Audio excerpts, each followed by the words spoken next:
और हैरान कर देने वाली बात क्या है, पतरस ने यीशु को देख के नहीं बोला, नहीं प्रभु तेरे सिवा हम कहां जाएं, क्योंकि चंगा तो केवल तू ही करता है। प्रभु तेरे सिवा हम कहां जाएं, क्योंकि मुर्दों को कौन जिला सकता है। प्रभु तेरे सिवा हम कहां जाएं, क्योंकि कौन रोटियां तेरी तरह मल्टीप्लाई कर सकता है। उसने कहा प्रभु तेरे सिवा हम कहां जाएं, क्योंकि जीवन का वचन तो तेरे पास है। जीवन का वचन है, अगर इसे खाओगे तो जीवन में चलोगे। ये मसीहों की सबसे बड़ी दिक्कत क्या है, वो बिलीव नहीं करते। जो परमेश्वर की वजह, हमें कुछ प्रमाण चाहिए बिलीव करने के लिए, मगर वो बिलीव करना नहीं है, वो फिर सेंस नॉलेज है। जब परमेश्वर ने इब्राहिम को कहा, इब्राहिम मैं तुझे जाति जातियों का पिता बनाऊंगा, बाइबल कहती है मैंने तुझे बना, Abraham I have made you, मैंने तुझे बना दिया है जाति जातियों का पिता। क्या हुआ, अगर इब्राहिम उस बात पर विश्वास नहीं करता, यह प्रतीति नहीं करता यह सत्य है, तो कभी वो प्रकट नहीं होता। इब्राहिम ने नहीं कहा प्रभु पहले कोई साइन दिखा दो कुछ। अगर आप महान विश्वास में चलना चाहते हैं तो आपको परमेश्वर के वचन को विश्वास करने वाले बनना पड़ेगा, इसको बिलीव करने वाला बनना पड़ेगा कि परमेश्वर का जो, चाहे भले ही मैं इसको महसूस कर रहा हूं या मैं इसको महसूस नहीं कर रहा, मुझे अभी दिखाई दे रहा है नहीं दिखाई दे रहा, जो इसमें लिखा है मैं इसको छू सकता हूं या नहीं छू सकता, मगर प्रभु तेरा वचन कहता है मैं इसको मान लेता हूं, ये मेरे लिए सत्य है। और केवल मान नहीं लेता परमेश्वर, मानने के साथ मैं इसको बोलूंगा, इस पर मनन करूंगा, इसकी घोषणा करूंगा, जब तक ये मेरे जीवन में प्रकट ना हो जाए। मैं आपको बता रहा हूं, इतना आसान है कि हम लोग कभी, मेरा दिल दुखता है जब मैं कितने मसीहों को ऐसे देखता हूं कि वो नहीं जानते कि प्रभु यीशु मसीह ने उनके लिए क्या किया, इसीलिए भाग रहे हैं।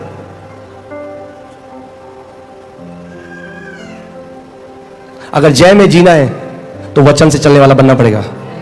एक ले हैंड से आपकी लाइफ बढ़िया नहीं होगी, 1-2 महीने ठीक हो जाओगे, वापस वो दिक्कत आएगी, फिर आपको नहीं पता होगा क्या करना है। वचन बोलो, वचन मेरी नींव है, मैं वचन का आदर करता हूं। तो सबसे बड़ी हमारी जो दिक्कत है ना, हम सबकी, मैं अपने लिए भी बोल रहा हूं, हम सबकी दिक्कत पता क्या है, हम बिलीव नहीं करते जो परमेश्वर ने कहा है। हम यहां से कहते हैं हम मानते हैं, यहां से नहीं मानते, दोनों में बहुत अंतर है। हम उस वचन को कोट कर सकते हैं, वचन की आयतों को रट कर बोल सकते हैं, मगर हम यहां से बोल रहे हैं, यहां से नहीं। क्योंकि बाइबल बताती है जो बिलीविंग है वो हार्ट से होती है, प्रतीति करना, मानना यहां से नहीं होता, यहां से होता है। क्योंकि यहां से तो कोई भी बोल सकता है, आप मानते हो प्रभु यीशु मसीह कोड़े खाने से मैं चला हूं, यहां पास्टर जी मैं मानता हूं प्रभु यीशु मसीह कोड़े खाने से, क्या आप यहां से मानते हो कि उसके कोड़े खाने से आप चंगे हो चुके हो?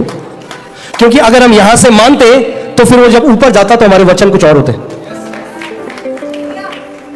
मगर हम कहां से बोल रहे हैं उसको? मेंटल फेथ है वो, मेंटल फेथ कुछ नहीं करता, हृदय से विश्वास कार्य करता है, हृदय से। अब मैं आपको एक बहुत सरल तरीका बता रहा हूं, तैयार है आप लोग? उसको यहां पे कैसे डालना है, रोमियो 10:8, रोमियो 10:8, वचन को कैसे आप हृदय में डाल सकते हो कि आपके लिए कार्य करने लग जाए, वो है रोमियो 10 उसकी 8वीं आयत। उसमें लिखा है परंतु यह क्या कहती है, यानी विश्वास की धार्मिकता क्या कहती है, यह कि वचन तेरे निकट है। यानी विश्वास की धार्मिकता हमेशा आपको वचन की तरफ लेकर जाती है। आप सुनो, मैं कह रहा हूं विश्वास की धार्मिकता क्या कहती है, वचन तेरे निकट है, वचन तेरे निकट है। वचन कब है निकट आपके? तेरे मुंह में और तेरे मन में है। यानी पहले कहां है? मन में नहीं जाएगा सीधे,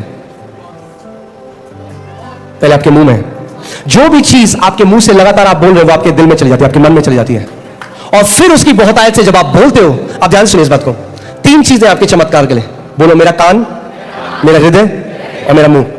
अगर ये तीनों आपके कंट्रोल में है तो आप इतनी जय देखोगे जीवन में। केवल 3 चीजें, क्या आप सुनते हो, ध्यान दो, क्या आप अपने हृदय में डालते हो, ध्यान दो, और फिर आपके मुंह से क्या आता है।